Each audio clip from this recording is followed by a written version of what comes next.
Well, Kamala Harris is on a media blitz for her new book, 107 Days. That's hitting shelves today.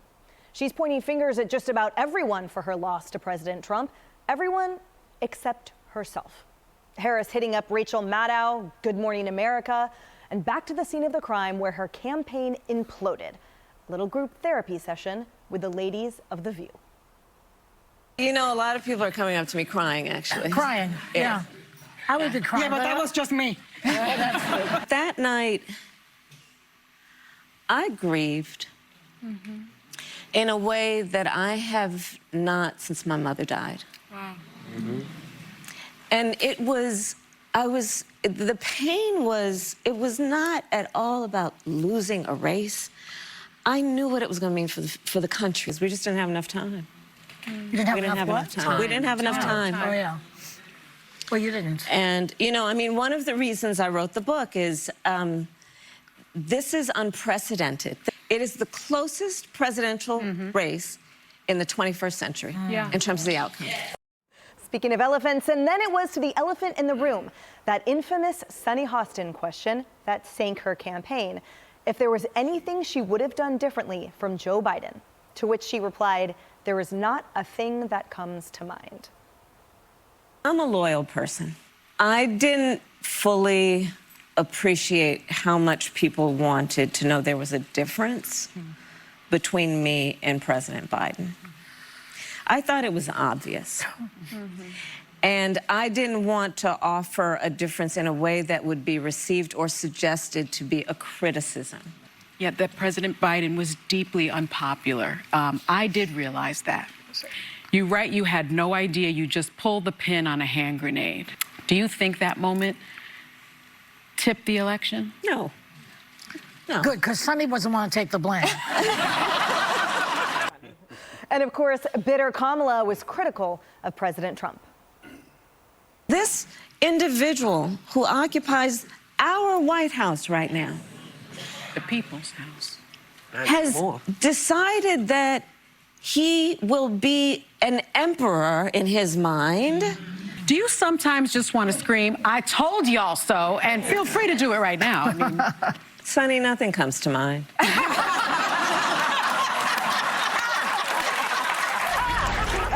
So if reading her book is like reading her diary, Greg, then indeed watching that episode was like getting into her group therapy where it's all about herself except for the blame. I'm sorry, maybe it's just me, but she sounds loaded.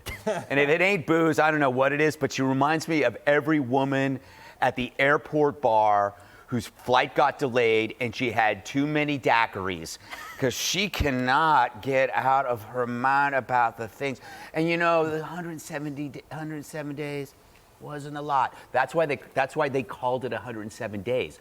So whenever, because that's the only way she could remember that is if they put it on the book. So they go, "Why did you lose?" "Only had 107 days. Why didn't you have a better plan?" "Only had 107 days. Why are there all these receipts for Xanax?" "I only had 107 days. She said a lot of people were crying that came up to her. That is just an obvious lie. Nobody was crying unless you ran over their cat or something. I've never seen a presidential candidate's memoir without an index. Are they, I guess, is alphabetizing too close to a sobriety test? That they couldn't do that? I mean, that's like an elevator without numbered buttons, you know? That had to be deliberate because there were so few details in her book that the index itself would only have been one page. I mean, maybe there would be her name, Joe Biden names, Doug name, Dr. Jill, Jose Cuervo, who knows? She will forever be known as the almost lady. She almost picked Mayor Pete. She almost sided with parents over trans in sports. This is one of the worst habits a loser can have. Considering that almost doing something is just like doing it, and I deserve credit for it. I almost ran a marathon. I almost volunteered at the soup kitchen. It's the reason she gave is the reason behind all cowardice. It was too risky. You know, that's what makes people brave, is they do the right thing knowing there is a risk. You know, not to bring up Charlie, but, you know, he wasn't fearless. He was bigger than fearless. You know, he debated knowing the risk. He faced the fear despite the fact that it was probably present in him. She never faced her fears. You know, she preferred the safe zones of MSNBC and The View, not Joe Rogan, not Bill Maher, not Fox News. She just told Rachel Maddow that, you know, who is gay. I don't know if you know that. I don't want to out her on Fox, but she told Rachel Maddow that she didn't have the guts to hire a gay person. And Rachel Maddow just obediently nodded like, oh, wow. As she just said, I wouldn't hire you, Rachel, because you know what? I want to win. I'm not going to risk, you know, hiring somebody who's more competent. She disguised her cowardice by blaming the American people. You know, if I were a straight white male, I would have chosen a gay man, which biologically doesn't make any sense. But anyway, she's faulting us for being the bigots, not her. She's a DEI mindset that wouldn't pay it forward. Dana, I wanted to ask you if my POV was off on this, because if her excuse for everything, 107 days, not enough time, not enough time. But this wasn't a gestation. She was already fully formed in her incompetence, and the American people saw that. But my question is, am I wrong? Indeed, as a campaign, is it so different from her vice presidency, where we saw her audition every day?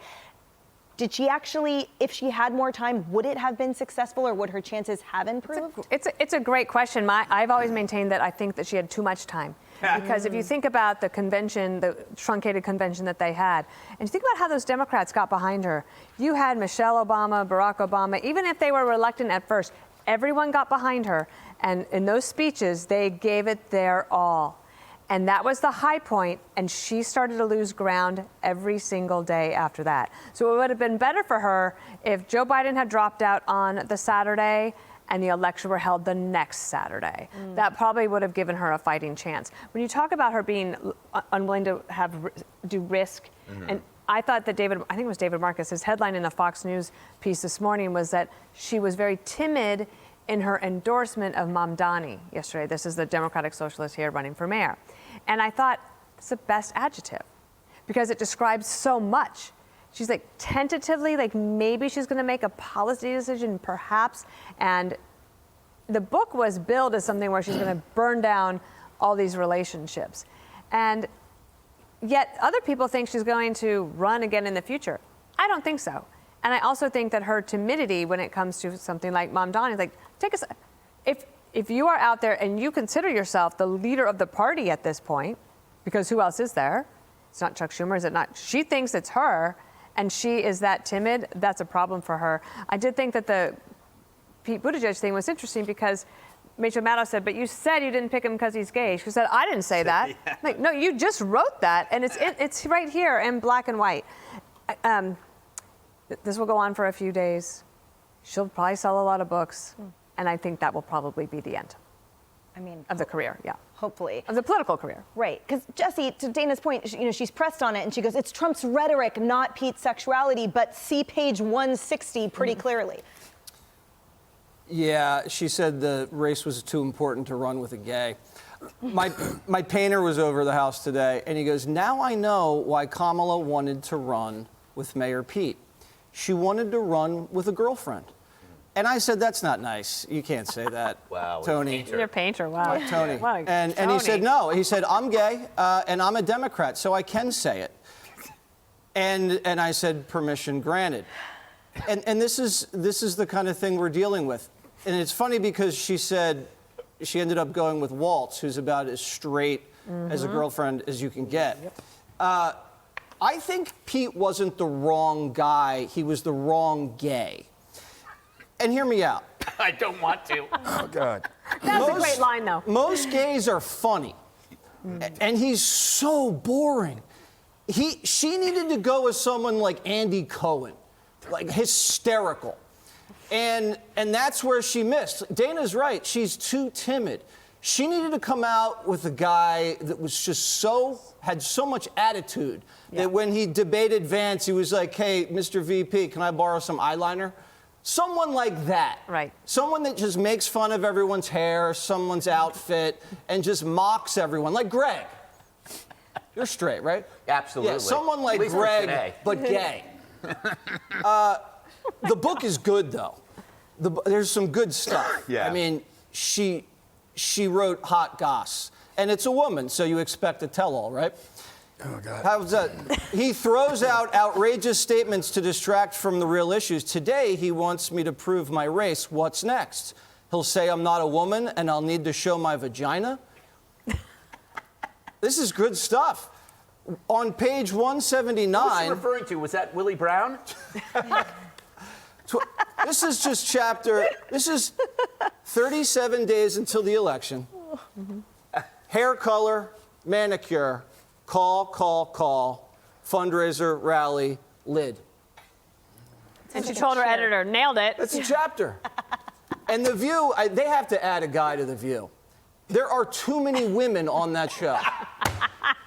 You look at this, and it's all pain and tears and crying, and my mom died. And men, when they hear that, we run away. When we see a bunch of women consoling each other, bereaving, we got to get out of there. And so that's the problem. Imagine 4 years of that.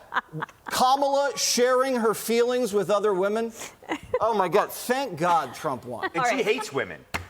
Right.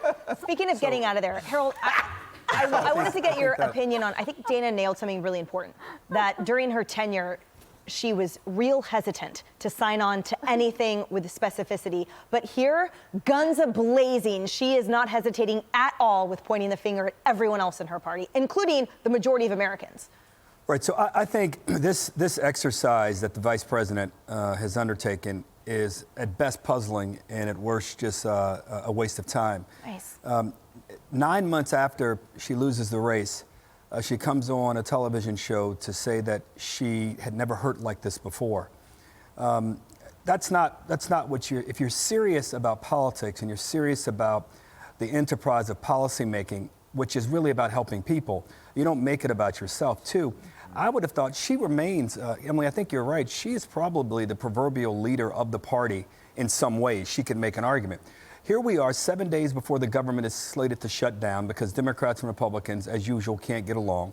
Why isn't she out saying, here's what we should be doing?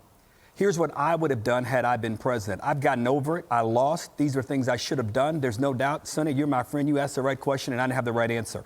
This notion as I finish here that 107 days wasn't long enough, then you shouldn't have accepted the nomination. It was a blessing to get the nomination at that moment. You should be saying thank you to Democrats, because I'm sure there are a few governors, friends of mine, who would love to have run, love to have been the nominee, and would not be making excuses. And certainly, I don't think that she means to blame others, Emily, but you're right. Her actions, and Dana, you're right. To say that Pete Buttigieg, whatever she said about him, if he were not gay, she would have chosen. I mean, we said this last week. It's like she's trying to make herself the hero after, and then once you think about it, she's not the hero in it. You're going to make yourself irrelevant, Madam Vice President, if you have not already. Please, this book tour, you can say what you want to say about your book, but tell us, give us something positive. Look forward. Be optimistic instead of blaming, and for that matter, going one by one on those who we believe may be the future of our party, telling us why you didn't choose them as your running mate. Wow. Ooh, Yeah. I wish you'd written the foreword, or maybe the epilogue. Look, wait till the next segment. You're going to like what I say about President Trump. Click here to subscribe to the Fox News YouTube page to catch our hottest interviews and most compelling analysis. You won't get it anywhere else.